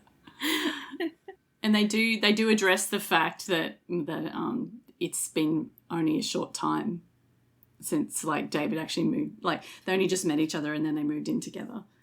And Yeah, he's like, I know you think we went COVID crazy with David moving in so fast, but it just felt right. They're like and as someone who lesbians. moved, They're lesbians. as a woman who moved her girlfriend in during COVID, yeah, this hit me hard. We weren't allowed to drive very far, so it was just like, just come live with me, it's fine. We are a stereotype. So yeah, so then Michael goes home. He's working at his desk, even though it's got to be 11:30 p.m. at this point. Yeah. But David texts Michael to say that he's just pulled into the garage. So Michael starts the shower, puts out a laundry bag, and then we cut to the Diaz residence. I forgot that we cut to Eddie. Randomly, we cut to the Diaz residence where it's so fucking late. Chris should be asleep by now. But he and Eddie are hanging out on his bed while Carla reads them a bedtime story. Yeah, because Chris is missing Carla. And it's a beautiful story. It's called The Invisible String of Love, and it's basically about love and grief and connections to people. And Carla says that, reading from the book, that people who love each other are always connected by an invisible string made of love. And I've just got Taylor Swift playing in my head. I was about to say, yeah, how many of us are singing Taylor Swift right now? Yeah. And Chris asks Carla if she has an invisible string, and she tells him that he knows that she does, and it's connected right to him, even if Chris can't see it. Carla says, well, you can see me anytime you want on the computer because you and me, we're connected, no matter what. And then we go back to Michael's apartment, where David has walked up from the parking garage, still in his scrubs. Not entirely sure that that's accurate, but I'm not, just for the drama, it's fine. and Michael is standing on the other side of the kitchen island wearing a mask, waiting for David to do his like post-COVID arrival routine, which is he strips off, puts everything he was wearing into the laundry bag, which Michael, still wearing a mask, wearing gloves, then takes and tosses the entire thing into the washing machine to be put through probably a very hot wash. And then he cooks dinner so that by the time that David comes back out, dinner and wine is waiting for him on the table. Yeah. And it's so cute. And Michael asked him how was the ER, and apparently it was better than yesterday. And he asked how dinner was at Athena's, and Michael says she thinks you're not getting enough sleep. And David gives like a, like a, I don't know how to describe it in a audio format. He's like giving a, yeah, she would say something like that, wouldn't she? Yeah. He doesn't look too impressed, but yeah, maybe they're not going to get much sleep. But the Diaz's are getting enough sleep because that's so cute. Carla's Poor bedtime Eddie's story. had a big day. Carla's bedtime story has not only worked on Chris, but it's worked on Eddie as well, and he is curled up on the bed with Chris, fast asleep. It's so cute. Carla continues to read and says, as they slept, they started dreaming of all of the invisible strings they had and all of the strings that their friends have and their friends have until everyone in the world was connected by invisible strings. And she blows them a kiss and says, "Good night, boys."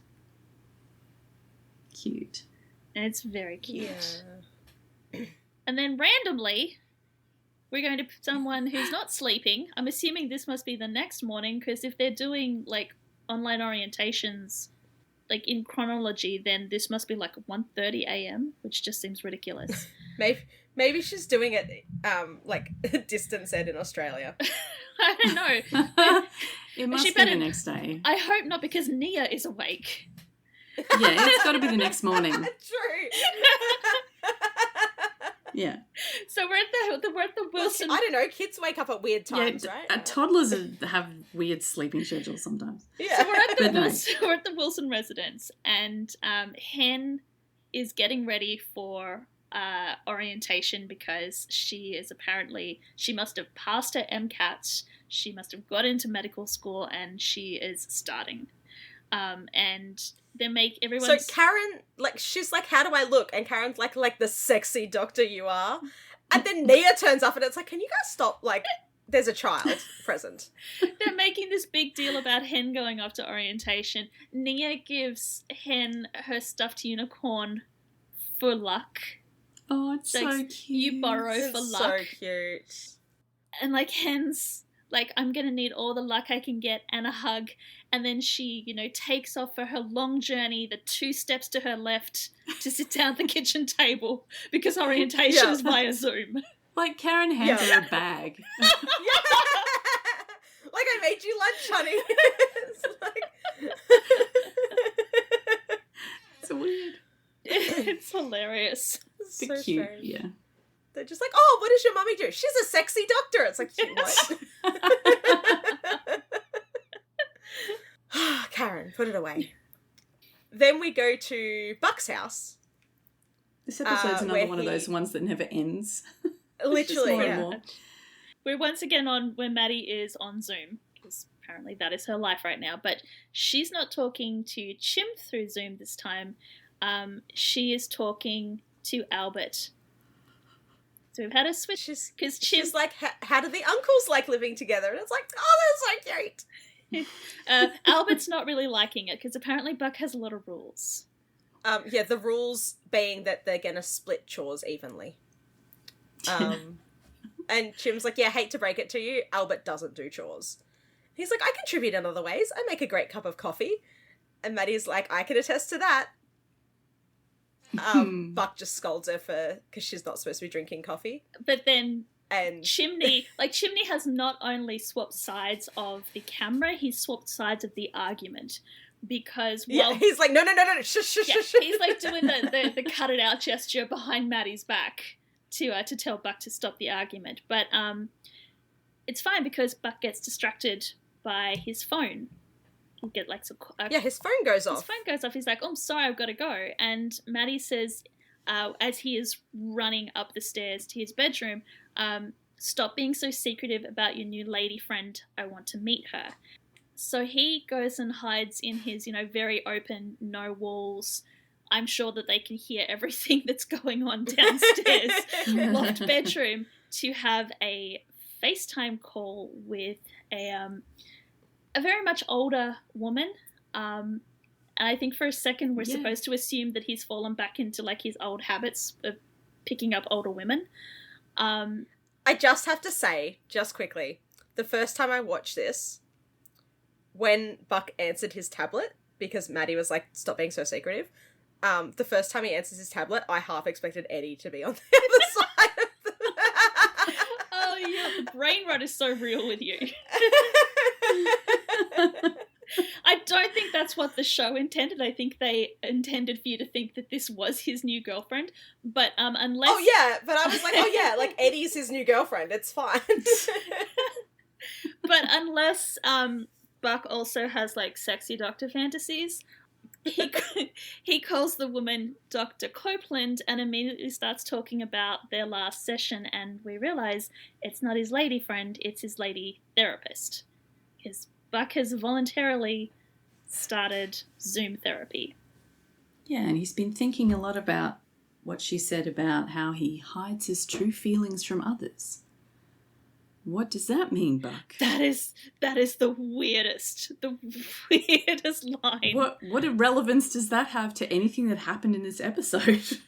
Yeah, Yeah, we'll come back to that later. Maybe because... Nope. It has oh my God, sorry, I had to sneeze. It has... maybe it doesn't... You're being dramatic. Maybe because he was mad at Chimney and just, like, pushed it down? I don't know. No, it doesn't make sense within the context of the episode at all. No. Like, no, we'll have to talk about it later, but yeah, it's just the weirdest line. So while Buck is having therapy, and I'm guessing Frank didn't offer online telehealth, so he's going with Dr. Copeland. Yeah, maybe not. Maybe he didn't mesh with Frank enough. I don't know. Or maybe because Eddie's saying Frank, he's like, no, I want to see someone else. Conflict of interest, like his sister and his best friend are seeing the same therapist. He's like, no, I can't bitch about you about those two. I need someone else. Anyway. Yeah. So while he's doing that, we're going to cut back to the Buckley Hahn residence, or I guess if we're going by the naming conventions, it's the Madney residence. Yeah, there we go, the Madney residence. Where Zoom call is obviously ended. Maddie and Shim are cleaning up. Maddie is heading to the kitchen with the coffee cups when she sort of stops and like makes a noise and like expression of discomfort and pain crosses her face. Chimney immediately goes into panic mode. But it's nothing wrong. It's just that, Maddie's had coffee and Mango loves coffee, and he's letting Maddie know his appreciation of the coffee and the caffeine. But baby's having some wiggles and kicks. Or as Maddie says, baby wants to say hello. Yeah. Aww. And I'm guessing this might be the first time that Mango is kicked in Chim's presence, because he's like very sort of hesitant as he puts his hands on Maddie's belly and says, "It's your dad. I'm here. Hi." And then Mango kicks Chim back. And it's adorable. Aww. He is adorable. And then it's finally over. That's the end. Whew. So in terms of season openers, it's pretty weak. Nothing is going to top the tsunami. I didn't hate it at all, but it's very forgettable. Like, I honestly forgot. I had to ask Bex. I was like, what's the first episode of season 4? And she's like, the mudslide. And I'm like, what mudslide? This particular episode I didn't enjoy as much as the first one, I think. Yeah. Like, it doesn't help that I really don't care about women giving birth. Like, I know that sounds horrible, but that's, like, not why I watch 911. And it just keeps happening, and I'm just like, I don't care. Like, yay, Chimney's Chimney's helping a woman that we'll never see again. Like, I'm the same. Pregnancy Give and birth. childbirth is one of, like, my hard no's when I'm reading books or consuming media. I Yeah. don't want to read about that. So, like, Yeah. this is also why this is not one of my favourite episodes. And it's just, it puts too much focus on other characters. Like, none of the main characters are ever in any danger. We have all this backstory about random characters that we'll never see again. Like, Sylvia's in danger, and it's just like, okay, I don't care. Well, I think Athena's, like, in danger adjacent, because she's in the house. Yeah, like, I worry, the like, most exciting part of the episode is when the helicopter, goes away from them. And it's just like, oh shit, how are they going to get the attention? And then they find that, and I'm just like, yeah, go Athena! Smart thinking! But that's because I also like, you know, like, the shipwreck and, like, Lost in Forest, like, aeroplane crash stories where the helicopter can't see them and they, like, get a mirror to... But you are correct that the last couple of season openers, like, we had the earthquake where you had Hen trapped underneath the rubble. You had the tsunami where you had Buck and Chris, like, right in the middle of it. The episodes are more impactful and more interesting as the audience when it is actually one of the 118 who is in danger. Yeah, like, Chim's in danger of getting, like, splat in the face by a fetus. Oh. But that's about even in the first part, if we're saying this is a two-parter, even in the first part, nobody was... What did they do in the first part? Shit, what did they do in the first part? They just went around and rescued people. Like, they did the bus thing. Yeah, the bus. And then they found the woman in the Bobby was in danger. Bobby was in danger in the first part. But did... so there was that moment where it was just like, like that 1 second the explosion. of danger. Yeah, that's it. Like, I don't know, 1 second... Yeah, you're right. There was no real danger. But yeah, there was no point where Chim was, like, in the house and the house was starting to run out of oxygen, or, like, it started to cave in or anything like that. Like, he was just fine. Yeah, nobody the stakes were low. Stakes were very low. Stakes were very low. So yeah, in terms of impactful season openers, not super impactful. Possibly COVID. Yeah, I could have impacted that. Yeah, maybe. I don't know. It's just the story itself. Maybe yeah, but they might not have been, like, you know, with the tsunami, they all went to Mexico to film that. Yeah. Like, it was a huge deal. They didn't have that opportunity with this. But even the earthquake episode, where you had, you know, Buck and Eddie climbing up through the building and you had Hen trapped underneath. Yeah, that wasn't in Mexico, as far as I'm aware. Yeah, true. It's possible to do an emergency without, you know, international flights. Although it's not really international, is it? Like, you can just do it with a train set in your backyard. It just focused... It's fine. It just focused too much on characters that I didn't care about and we're never going to see again. Like, the first one had a lot focused on the bike rider lady. And, like, it would have been cool if one of them went down to rescue her and it caved in on them and they had to find it together. Like, they could have still given her whole, like, freeing herself thing if one of the 118 was, like, trapped and they were like, oh my god, you've got to go break the lock. And she's like, I can't do it. And they're like, no, I'm here with you. Yeah. But instead she was just on her own and I'm like, I don't care. No, I understand what you're saying. Fair enough. And, like, compared to the rest of season 4, it's very weak. Well, I have high hopes for the rest of the season now after you see it. Well, I don't think the next one's going to impress you much, just by looking at what's happening next week. What's happening next week? Where we are told by the promo, so I'm not even sure how much of this is going to be correct, the 118 race to save a man under siege by his high-tech smart home and a yoga teacher who has lost her vision. Athena hunts down a bank robber disguised by COVID protocols. Oh, God, that's right. Meanwhile, Buck confides in Maddie. Doesn't say about what. Hen clashes with her antagonizing... Oh, for fuck's sake, we're up to this storyline. Okay. Hen clashes with her antagonizing medical school lab partner, and despite this only being a 10-second part of the episode, the members of the 118 crew prep for an out-of-state mission. Oh, are we up to We are up the to Lone Star? we're up part? to the Lone Star crossover. Yeah. Okay. The first bit, the man under siege by his high-tech smart home, is so funny though. Yeah. Jennifer?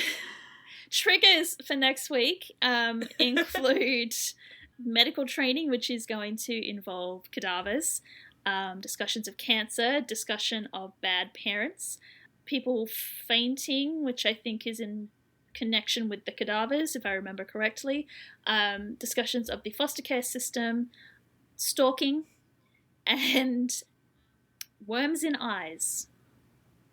Oh, okay. Yeah. Yeah. Also, trigger warning for crossover episodes because look, they're horrifying. Well, I mean, it's just like a 10-second mention at the end of the episode, and like we've said before, it doesn't cross over within the OG 911 universe, so you could possibly just skip over the fact that there's a crossover. But because we love you all, we're going to sit through the crossover. Trigger warning for mentions of Texas. Trigger warning for Bex losing her fucking mind at Owen Strand. No. Alice is going to have to just explain who everybody is in the episode. It's going to be so much fun. But that's the episode after this one. It's fine. Yes. We've still got this one, and then we've so got... Yeah. next week is going to be episode 3, Future Tense. Then we will take a quick road trip down to Texas. And then we will come back for episode 4. Right. Yeah. Tell us what you thought about the season 4 opener. Yeah. Did you like it more than I did? I don't think that would be hard based on what you've already told us. Like, I didn't hate it. It just, like, it wasn't high stakes. And so it was, like, It was not meh. great the second It one. Would meh. have worked as a normal mid-season episode, but Yeah, if for it was a- just in the season, I would have really for a liked it. season But opener where they have set the standards so high with the earthquake episode and then with the tsunami episode, they were unable to meet the standard that they have set for themselves. yeah, they've shot themselves in the foot here, really. Oh, that would have been more interesting, I think. All right.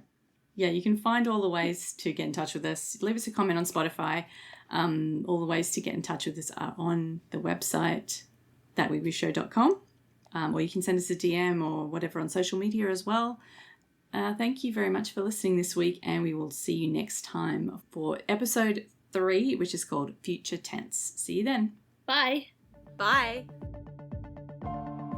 911 is a fictional show, but many of the situations portrayed happen in the real world too. If any of the topics we've discussed in this episode have affected you, please know you're not alone. You can call or text numbers in your country for help. Just Google crisis support in your location to find out the number. If you enjoy our podcast, you can help us out by leaving us a review on Spotify or your preferred listening app, and by sharing our social media posts. Find out more at thatweewooshow.com.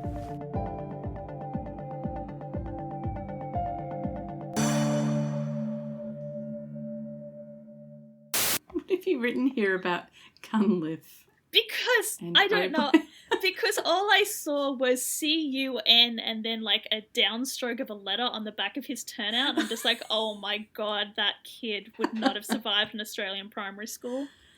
Yeah. Could you... Oh dear.